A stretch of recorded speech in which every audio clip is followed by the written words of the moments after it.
Now we come to the fun part of the Drekkana course, which is the images of the Drekkanas. Just like in the Hora, a few books give these very symbolically rich images of the Drekkanas. With the Drekkana, it's a little more intricate, a little more involved. Before we get into the symbols themselves, there's a page that has the types of Drekkanas. So if everyone can go to that section. Based on the imagery, the Drekkanas are broken down into different types. So for instance, there's armed Drekkanas, which are any Drekkana where the image has some kind of weapon. There's a Pasa or noose Drekkana. There's Nagala, which are fettered Drekkanas, people being chained by the feet. There's Pakshi or bird Drekkanas, which are Drekkanas that somehow have the image has a bird involved in it.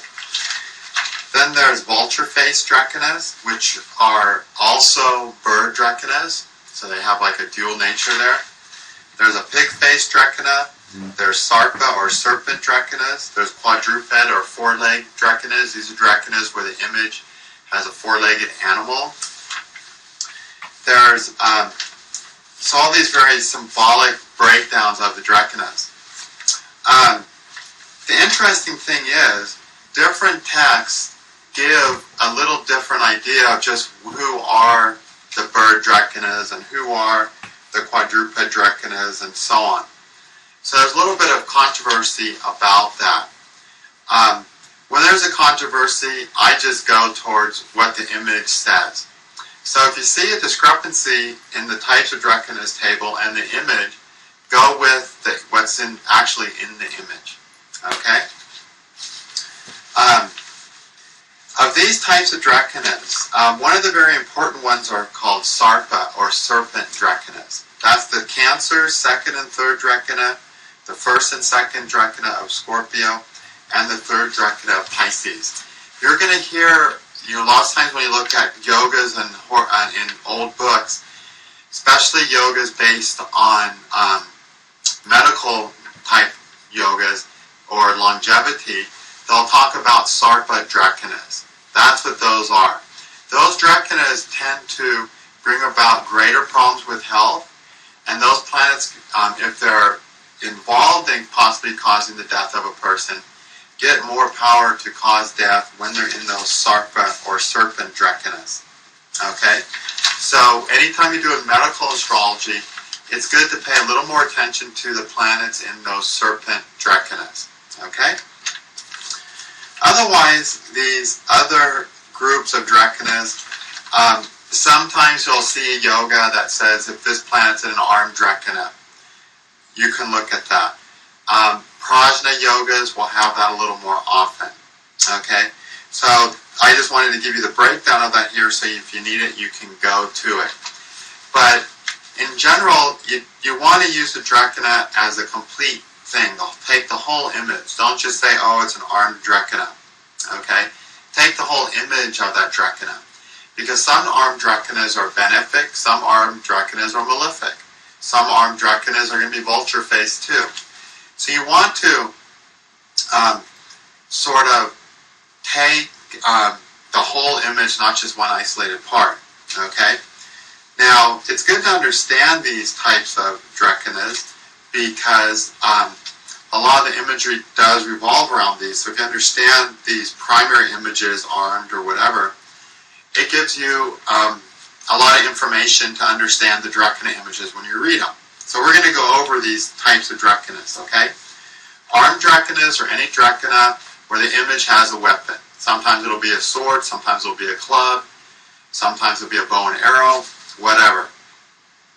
Those Drekkanas are obviously going to be indicating people more capable of defending themselves and people more capable of using violence to get what they need to get or to do what they need to do. They're going to be more warrior types. Okay? Noose Drekkanas, there's only one, and that's the second of Scorpio. Noose Drekkanas are Drekkanas that can oftentimes be their own worst enemy. Okay? They can hang themselves, or they can feel very, very stuck because they're on a noose.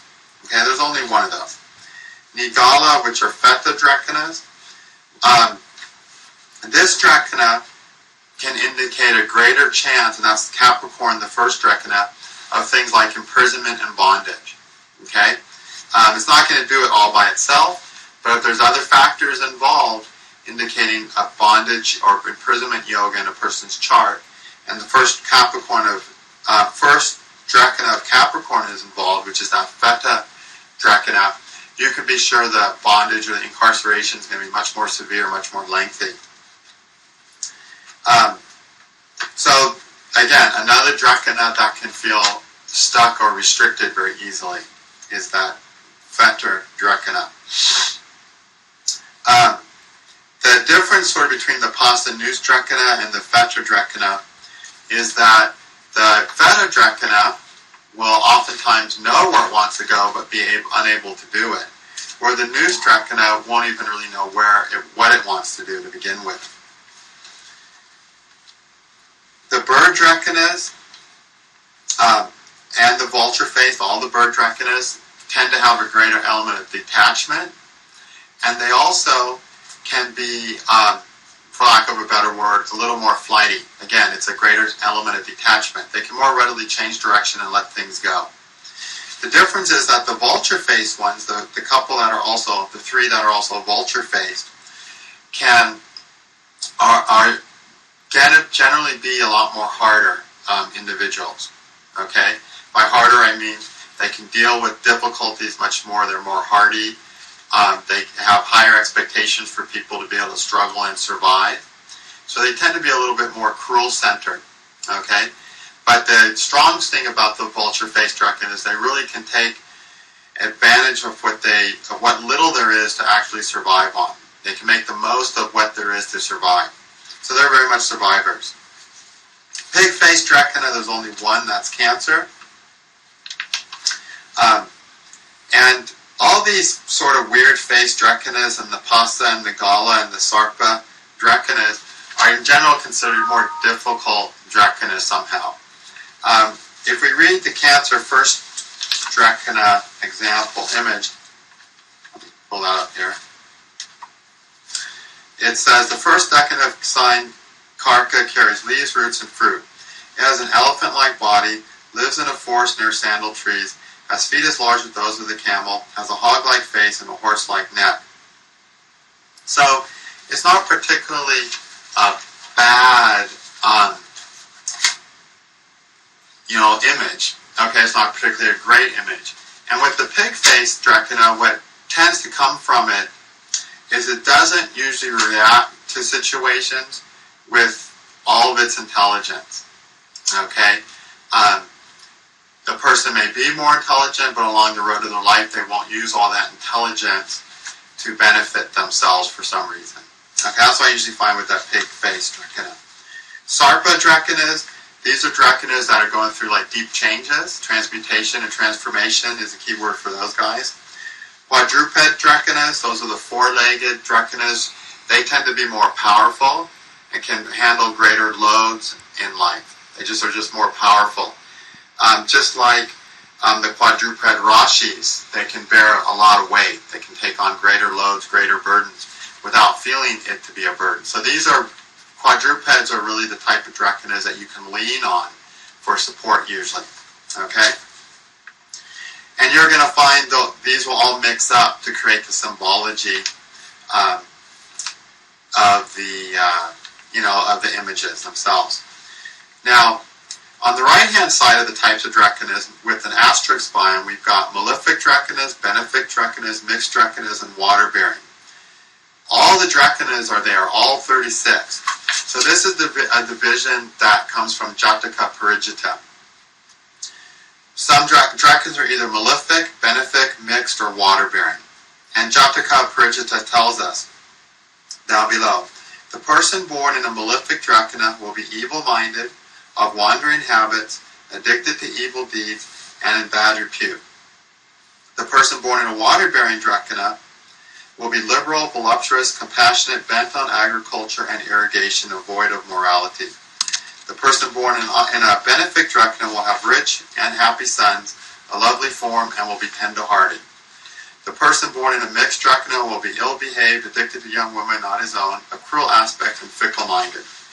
Jataka approaches, it's a little hard on the mixed Drekkana. They're not really that difficult. But malefic Drekkanas simply tend to be more cruel in how they go about asserting their will and doing things. Benefic Drekkanas are very gentle in how they assert their will and do their things. Benefic Drekkana people, all other factors equal, are going to be nicer people than malefic Drekkanas. But nicer doesn't mean more sincere or anything like that. They're just going to be a nicer type person, easier to get along with, more gentle. Mixed Drekkanas are sort of in between malefic and benefic. They kind of take up both qualities. Water-bearing Drekkanas are emotionally charged Drekkanas. Compassionate, yes, they feel everything. Void of morality. Well, that just means they're apt to allow their emotional needs to overwhelm any sense of right or wrong or what they're supposed to do. They're just more emotionally centered people who are going to be more inclined to follow what they're emotionally experiencing rather than some rule or dictum. So void of morality, we don't want to consider that a negative thing. It just means they're going to be more emotionally charged over intellectual morals. Okay, and they may actually have things to do with water, but the basic thing is they're more emotionally charged individuals.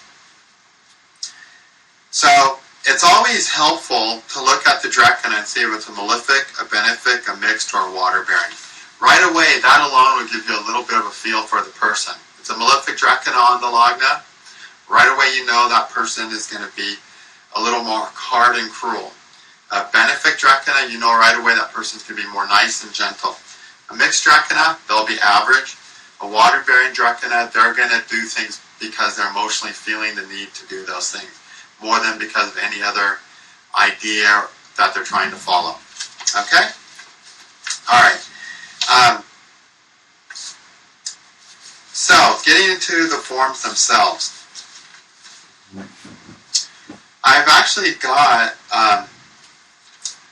images from 3 different texts. One of them is Brihat Jataka, and that's always at the beginning of each section. So under Aries First Drekkana, the first explanation is from Brihat Jataka, and it has a BJ for Brihat Jataka next to it. That's the best source of Drekkana information. If you ignore all the other Drekkana information from the other 2 authors, that's fine. But don't ignore the Brihat Jataka one. That's the one you want to focus on. And that one is the one I usually pay attention to. Okay? So if you don't want to read the whole, 3-author explanation of each Drekkana, don't. Just focus on the Brihat Jataka one. And the second one is something from Samhita Skanda, which is a short little textbook on astrology with the last chapter has images of Drekkanas. The interesting thing is, the Samhita Skanda idea of the Drekkana is much, much different than the Brihat Jataka explanation. They're quite different images. Okay? It's possible that the one from Brihat Jataka is more influenced by the Yavanas. I mean, it certainly is. The question is, who were the Yavanas? Were they Greeks or were they a lost tribe of India, as some people make claims for? We'll never really know. But they are quite different. But the Brihat Jataka, symbology I find to be better in general. And also the Brihat Jataka symbology talks about whether it's an armed vulture face, pig face, quadruped. It has that information. Whereas the Samhita Skanda explanation of the image doesn't usually have that stuff. So it's much more limited in what it says. But you can still read it to get some additional insights on top of what Brihat Jataka says, but don't pay attention to anything really contrary to what Brihat Jataka says. Okay? Then the third author that's under each Drekkana is from Yavana Jataka. Now, the interesting thing is, most of what Yavana Jataka says is really, really close to what Brihat Jataka says. And Brihat Jataka supposedly took his information from the Yavanas, from Yavana Jataka most likely. In his book, in Brihat Jataka, Varaha Mihira constantly refers to the Yavanas. He doesn't refer to any particular text, though. There's 2 famous Yavana texts. One is Yavana Jataka. The other one is Vritta Yavana Jataka. Vritta Yavana Jataka doesn't have the images of the Drekkanas, but Yavana Jataka does. And in most cases, they are the same as what Brihat Jataka says, but translated by someone different and written down possibly slightly differently in the Sanskrit. However, some of them are really different. It almost seems like Yavana Jataka has misordered a few of the Drekkanas. Like the version we have, which is a handwritten manuscript. We don't, we just have available a handwritten manuscript and really poorly scribed Sanskrit that's really painful to even try to read. And in that book, it almost seems like some of the Drekkanas are sort of mixed up. Okay? So if you read something, you might read something from Yavana Jataka that sounds, like a Drekkana, a different Drekkana that Brihat Jataka stands about. So it seems like some of those got written down possibly wrong in one text or the other. Meaning, did Brihat Jataka copy them down wrong? Or did the person who wrote the manuscript of the current Yavana Jataka that we have write down a few sutras wrong and interpose a few sutras? We really don't know. However, most likely, I'm inclined to trust Brihat Jataka. Because when Brihat Jataka was written, it was just 400 to 500 years after Yavana Jataka was written. And it's much more likely he had a good source of, a proper Yavana Jataka to copy things from. And Brihat Jataka has been such a famous, successful text throughout India that the chance of it having been forgotten and butchered is much less than that of Yavana Jataka. So the error is most likely in Yavana Jataka. Also, when the other authors talk about this is an armed Drekkana and this is this, in those sutras where Yavana Jataka is different, Yavana Jataka will say it's not armed, but all the other books say this is an armed Drekkana. So obviously Yavana Jataka seems to be out of sync. Okay? That's why I'm telling you not to emphasize Yavana Jataka in this, whereas when we talked about the Horas, I said emphasize Yavana Jataka. Okay? Because there seems to be some corruption in the Yavana Jataka that we have on these. So when it comes down to it, focus on the symbology of Brihat Jataka. It's really the only symbology you need. Then, read the other ones to help with your process if you feel the need to, but it's not necessary. You can just work with what's given in Brihat Jataka if you like. Okay? So how do we use these symbols? These Drekkana images will give you a strong feel for the person, a better feel than saying your Lagna is Aries and therefore you're this way, or your Drekkana Lagna is Aries and therefore you're this way. These images give you a really good feel of the nature of the person, how they go about things. Now, in thinking of that, we have to keep in mind, what is the Drekkana really doing? Well, it's how we assert ourselves, assert what's in our consciousness, and use our will to deal with the associates in our life, to be productive with the people we're with. Okay? So like the Hora, the Drekkana is a chart that has a lot of ramifications for dealing with the people in our lives. Armed Drekkanas are going to be naturally protective of the people that they're dealing with in their lives. And if they come to conflict with the people in their lives, they're going to be naturally aggressive and try to beat them down, because that's the warrior way. Okay? So keep these Drekkana images in mind in how the person is in respect to them dealing with their associates and siblings and teammates. Okay? Which basically means with how they're dealing with people to some degree all the time. Because we always are dealing with people on an associative level, right? On a third house level of using what social skills we have. And those social skills, like I mentioned, have a lot to do with the Drekkana. So take example. Another nice thing about using these Drekkana is, say a person's born and you don't, just like on the Hora, and they're born at a time that makes it 9 degrees and 58 of Libra. And you're like, well, are they the first Drekkana of Libra?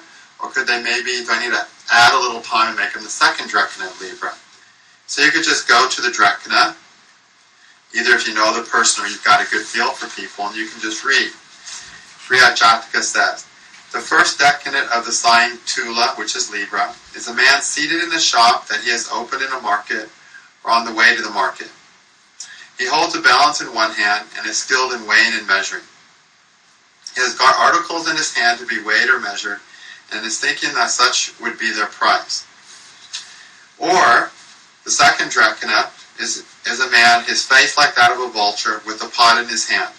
He is on the point of tumbling ahead, hungry, thirsty, and intent on his wife and children. So one person is more concerned with his business. One person is much more concerned with the impacts his business has on his family. So from that, you can say, okay, which is more likely the right person? Okay. The second Drekkana is a vulture face. So he's going to be much more concerned about his survival. Okay. Which means when his survival is in question, he may be more prone to sell his goods at exorbitant prices. Or if there's something wrong with the goods, sell it anyway.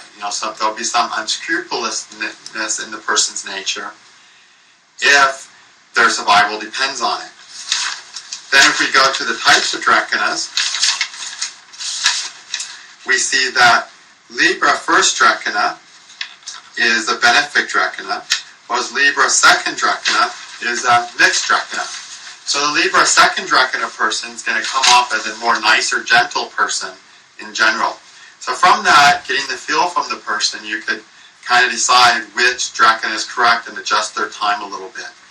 And that's one of the things the old authors used to talk about doing is they give the images of the Drekkanas and they give the results of different Drekkanas rising and different Navamshas rising. And they say, use this to make sure that this person's birth time is accurate, to see what this person's really like this. So these were actually intended for that purpose, as one of their intentions. Okay? So, do use these symbolic images. Anytime you deal with a person or a client, you can read their Drekkana Lagna image and get a lot of information about how they're going to do things with the people they're with. If they're constantly having issues with people and they have a malefic Drekkana rising, one of the malefic Drekkanas, and they're just going to tend to be a little harder, crueler people in general. They're just not going to be as naturally considerate and easygoing with people. And that right there could be a big part of their problem. And then if you see they've got Saturn in the Lagna as well, just in the Rashi Lagna, so Saturn conjunct their ascendant, and they have some self-esteem issues which they're trying to compensate for, and then you say, well, they're compensating for that, and they got a malefic Drekkana, well, their compensation is usually going to take on a harder, crueler note. If they have a benefic Drekkana rising, then the chances are that if they're feeling some lack of self-esteem, some personal weaknesses, how are they going to compensate for that? By being nicer than they need to be. You know how some people are overly nice? And other people like overly tough because they have a self-esteem issue? One of the reasons people go to those different extremes in compensation is because of the Drekkana rising. Okay? The Drekkana is how we assert what's in our consciousness. If in our consciousness there's a lack of self-esteem, we're going to assert that lack of self-esteem through our Drekkana, but not in a healthy way, in a compensatory way, but still in line with the image of the Drekkana. Okay? So, these are very helpful psychologically because it's how the person is asserting what's in their psyche, in their consciousness. Okay? So, you can use these as richly as you want to. You can get a lot of great symbolic information, get a strong feel for the person, and also just really practical things. If two people come up to you to get a job as a salesperson, which means their job is to convince somebody else to buy something, to do that, they're going to have to assert what's in their consciousness and make another person believe it. They believe it's worth buying. Now they have to assert it and make somebody else believe they're going to buy it. Well, to do that, what type of Drekkana do you want? Do you want someone with a cruel vulture-faced Drekkana? Someone who's going to not have that many scruples when it comes down to it, and someone who's going to be, a little overbearing or tough with their clients? Or do you want your company image to have one of a more easygoing, this is what we have, if you like it, please buy it type thing? Then you want to benefit Drekkana rising in the person you hire. So different people will be better for different jobs. If you're, in the military and you need to pick someone into, to go on a mission that's going to require them killing someone, which do you want to get, the benefit Drekkana, or do you want to get the vulture-faced Drekkana? Vulture-faced, right? Because vultures are familiar with death. Death is not something abnormal or to be feared for a vulture, right? Death is something that has a huge amount of potential to it. So, for that person, you hire a vulture-faced Drekkana. So you can, because it will reflect with how the person is when they're with somebody and they're going to do something with that person or to that person. The Drekkana will really be there. So the only way to use these Drekkana images is to get a feel for them.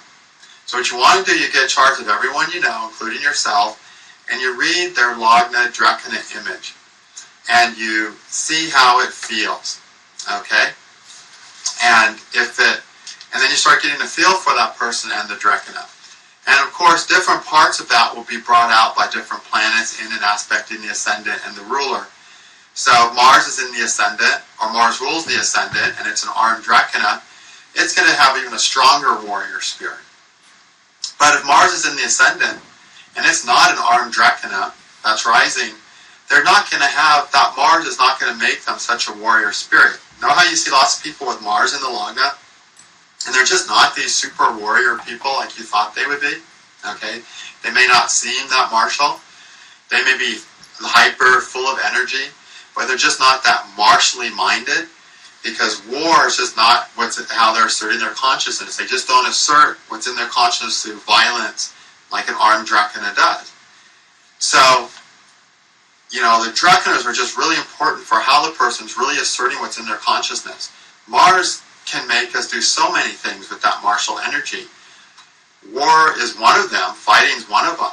And the person with Mars in the first is always going to have the physical ability to move quickly, to have explosive power, those martial things which make somebody a really good fighter. But is that how they're going to assert what's in their consciousness? Okay? Reminds me of a person who had, let me pull up their Drekkana here. Mars in the first house, and this person's rising Drekkana was first Drekkana Virgo. The first Drekkana of the sign Virgo is the Virgin carrying a water pot laden with flowers. She is clothed very dirty and is desirous of clothing and wealth. She is going to the family of her preceptor. So this is a person I met in an ashram, going to the family of the preceptor, who was very devoted to his spiritual life, who had Mars in the first house, who was a completely non-violent type person. Okay? Really gentle person. Clothed very dirty. Yeah, he was sort of like that. He dressed very ruggedly and didn't concern himself with his cleanliness of his clothes.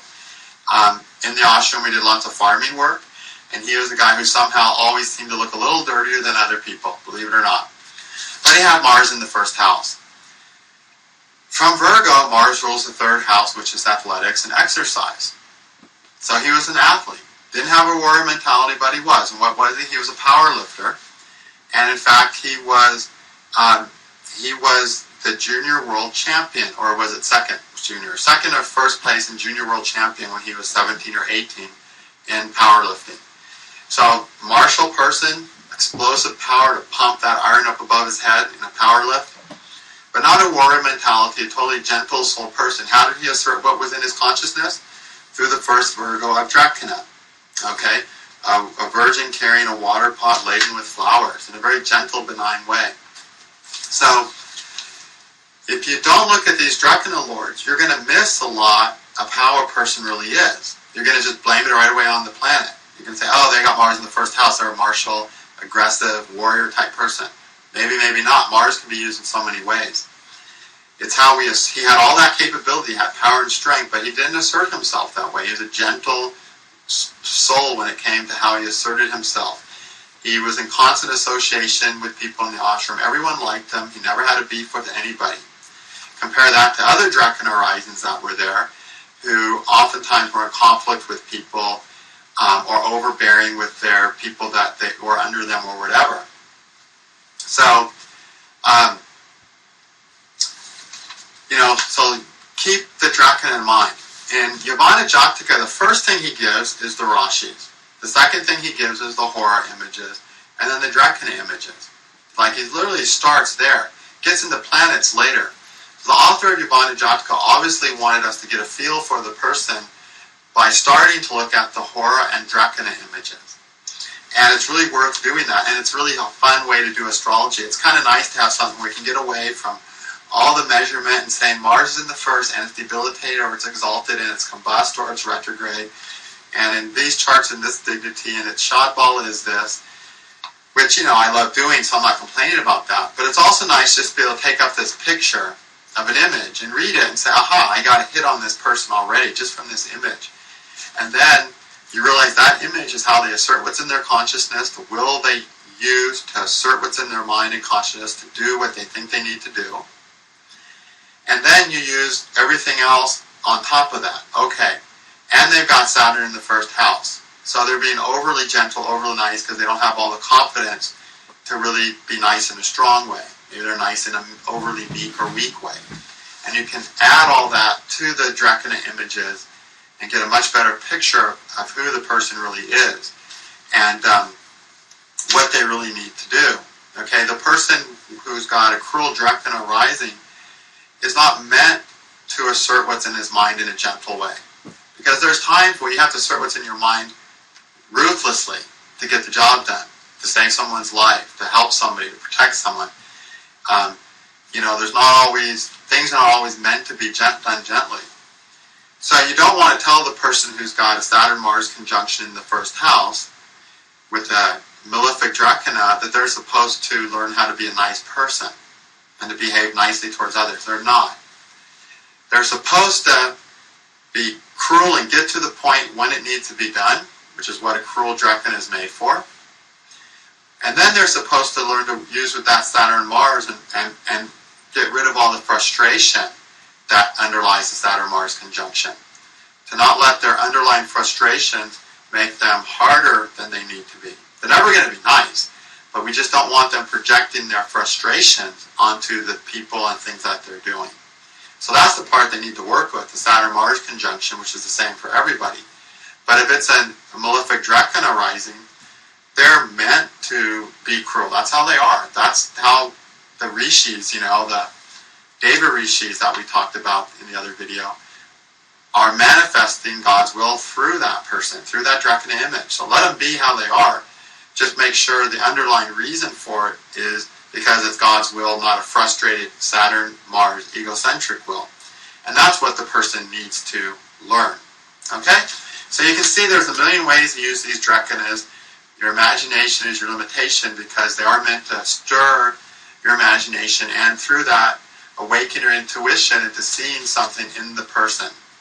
So enjoy doing that on yourself and other charts, and we will have more examples where we actually look at charts with these Drekkana lords as we go.